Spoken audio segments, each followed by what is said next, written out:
Good morning বন্ধুরা, সবাই কেমন আছো? আশা করছি সবাই সুস্থ আছো, ভালো আছো। আমার নতুন ব্লগে তোমাদেরকে জানাই অনেক অনেক স্বাগত আর অনেক ভালোবাসা। এখন ওই বাজে সকাল 6:30। আজকে অনেক তাড়াতাড়ি ঘুম থেকে উঠেছি, কারণ হচ্ছে আজকে একটু কাজের চাপটা বেশি আছে, তাই জন্যে উঠতে ইচ্ছা করছিল না, তাও একটু জোর করেই উঠলাম। আমার হাজব্যান্ড বলছিল যে এত তাড়াতাড়ি কেন উঠছো। কী বলো তো, কয়েকদিন ধরে বেলায় উঠে উঠে এমন বাজে অভ্যাস হয়ে গেছে যে সকালে উঠতেই পারি না, আর তাই জন্য সমস্ত কাজে লেট হয়ে যায়। তাই আজকে একদম কালকে রাত্রিরেই ঠিক করে নিয়েছিলাম যে আজকে একটু সকাল সকাল ঘুম থেকে উঠবো। তো হাজব্যান্ড আরে ঘুমোচ্ছে, ওদেরকে এখন ডাকবো না, কারণ এখন আমি ঘরের কাজগুলো করে নেবো। ওদের জন্যই তো আমার কাজে বেশি লেট হয়।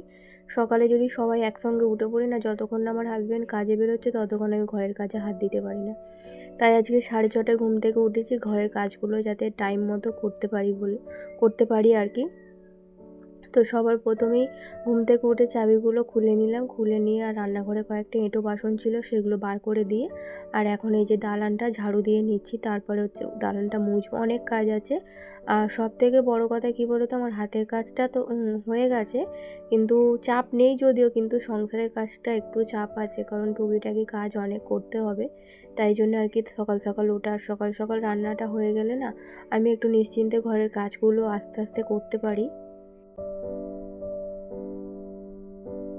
আর আজকে না ভয়েস দিতে আমার একটু সমস্যা হচ্ছে, কারণ কি বলো তো, মানে আমি যেদিন ভয়েসটা দিচ্ছি সেদিনকার কথা বলছি। আমার না খুব সর্দি হয়েছে কালকে রাত্রির থেকেই, মানে কালকে অবেলায় মানে চান করা হয়েছে, তো তারপর থেকেই এত ঠান্ডা লেগে গেছে যে কি বলবো। রাত্রিরে অতটা বুঝতে পারিনি, কিন্তু আজকে সকাল থেকে ওঠার পর এত শরীরটা খারাপ লাগছে। মানে যেদিন ভয়েসটা দিচ্ছি, যেদিন ভিডিওটা করেছি সেদিন আমি সুস্থই ছিলাম, তো ভয়েসটা যেদিন দিচ্ছি সেদিন একটু অসুবিধা হচ্ছে, কথা বলতে পারছি না, কারণ নাক থেকে অনবরত জল পড়েই যাচ্ছে, এত সর্দি হয়ে গেছে। আমার হয় না যখন হয় আমার এরকমই হয়। আর আমার তো অ্যালার্জি আছে, একটুতেই আমার ঠান্ডা যদি একটু লেগে যায় তো আর দেখতে হবে না, সারাদিন এরকম নাক থেকে জল গড়াবে আর শুধু হ্যাঁচি হয়, খুব কষ্ট হয়। ওষুধ খেয়েও মাঝে মাঝে কমে না, তো ওষুধ খেয়েছি একটা, খেয়েই তবে আমি ভয়েস দিতে বসেছি, নইলে এত হ্যাঁচি হচ্ছিলো যে কি বলবো। কোনো রকমে ঘরের কাজগুলো সেরে আর রেস্ট নিচ্ছিলাম। তো এখন ভাবলাম না ভিডিওটা ভয়েসটা না দিলে পরে আর দিতে পারবো না, আমাদের এখানে যা অসুবিধা, যা সমস্যা ভিডিও এডিট করার, তাই জন্য এখন একটু সবাই ঠান্ডা আছে বলে ভাবলাম ভিডিওটা ভয়েসটা দিয়ে দিই।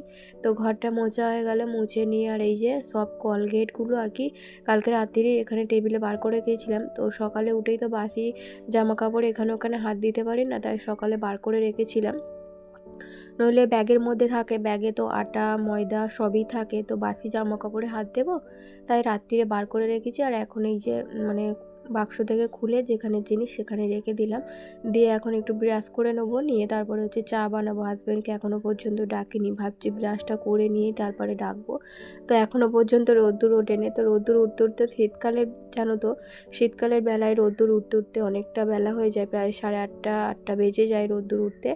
6:30 মানে শীতকালে ভোর, কিন্তু গরমকালে দেখবে 4টেতে উঠলেও এখন দেখবে যে আলো হয়ে গেছে, কিন্তু ভোরবেলা যখন 5টার সময় ঘুম থেকে উঠবে তখন দেখবে চারিদিক অন্ধকার। তো এখন বলতে গেলে ভোরই, 6:30 মানে ভোর শীতকালটাই। চারিদিকে এখনও লোকজন সেইভাবে ওঠেনি। তো এই যে আমি এখন চা করে নিলাম, এখন অনেকটা বেলা হয়ে গেছে, প্রায় 7টার মতো বাজে। তো হাজব্যান্ডকে ডাকলাম, ডেকে চা করে খেলাম।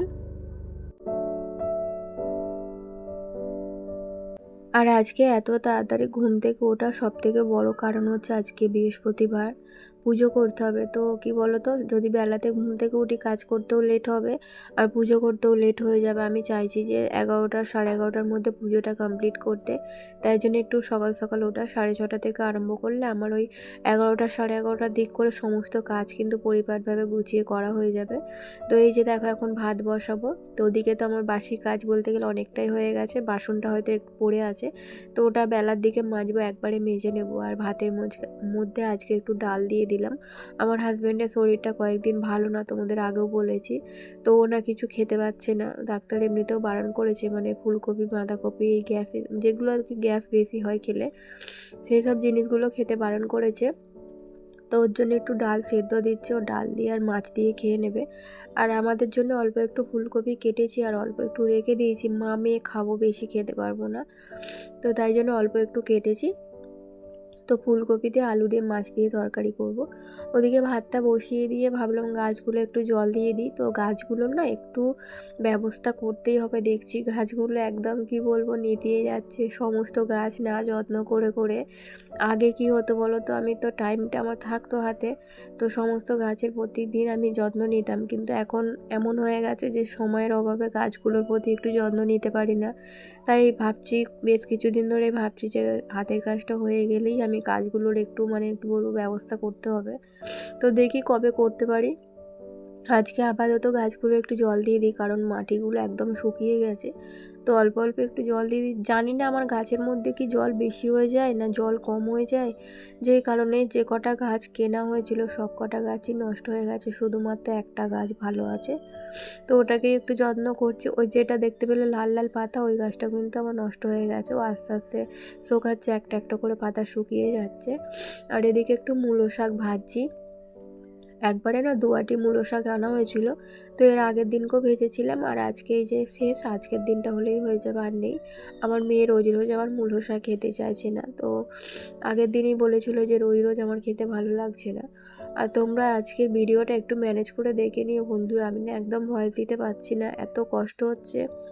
তো ভয়েস না দিলে ভিডিওটা পোস্ট করতে পারবো না কালকে, তাই জন্য আজকে আরোই আর কি কষ্ট করে একটু ভয়েসটা দিচ্ছি। আর এই যে দেখো কয়েকটা ফুলকপি কেটেছি, বেশি না। তো একটা গোটা ফুলকপি আমাদের 3বার হয়ে গেল। এর আগের দিন আরেক মানে খিচুড়ি করেছিলাম, তাতে একটু দিয়েছিলাম, আজকে একটু করেছি আর একটু রেখে দিয়েছি, আর একদিন ভাজা করে নেব, ফুলকপি আলু ভাজা করে নেব।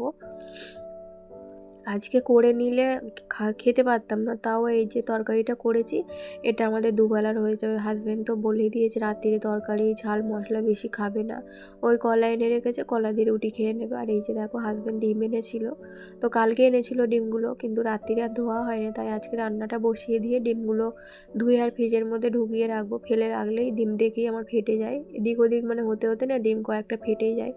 আগে আগে ডিম নিয়ে আসতো, তো যেদিন নিয়ে আসতো সেদিন গুছিয়ে রাখা হতো না, দুদিন পর দেখবো যে 2-3টে ডিম ভেঙেই গেছে। তো ডিম তো একটু ঠোকাঠুকি হলেই না ভেঙেই যায়, তো তাই জন্য আগে ডিমগুলোর ব্যবস্থা করে নিলাম। তো ফ্রিজে আগে 4টের মতো ডিম আছে, তো আরও কয়েকটা নিয়ে এলো। শীতকাল পড়ছে, ডিমটা আমাদের একটু বেশি লাগবে, শুধু শীতকাল বলে না, ডিমটা আমাদের একটু বেশি খাওয়া হয় মেয়ের জন্য আর কি, মেয়ের টিফিন বানানোর জন্য তোমাদের তো বলি। তো এখন এই যে মেয়ে ঘুম থেকে উঠলো, আমি বিছানাটা গুছিয়ে নেব। মেয়ে পরীক্ষা দিতে আজকে ছুটি আছে, সরি বন্ধুরা আজকে ছুটি আছে, শুক্রবার একটা হবে, হয়ে আবার 2 দিন ছুটি থাকবে। আজকে বৃহস্পতিবার, আজকে একটু বেলা পর্যন্তই ঘুমিয়েছে।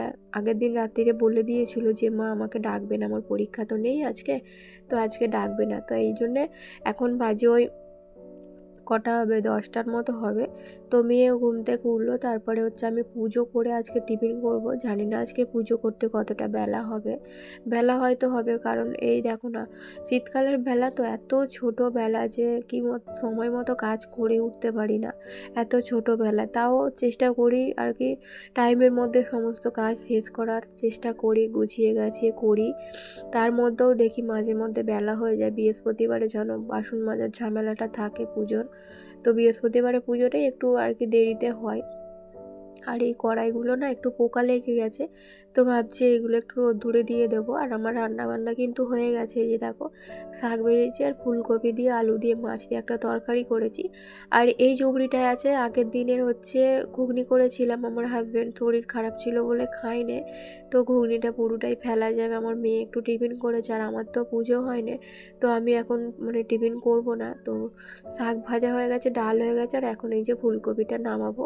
সেদ্ধ হতে দিয়েছিলাম আলুটা, আর ফুলকপির মধ্যে একটু ধনেপাতা দিয়ে দিলাম, যাতে টেস্টটা মানে আর একটু ভালো হয়। ধনেপাতা যে কোনো জিনিসে ধনেপাতা দিলে দেখবে বেশ গন্ধটা ভালো আসে।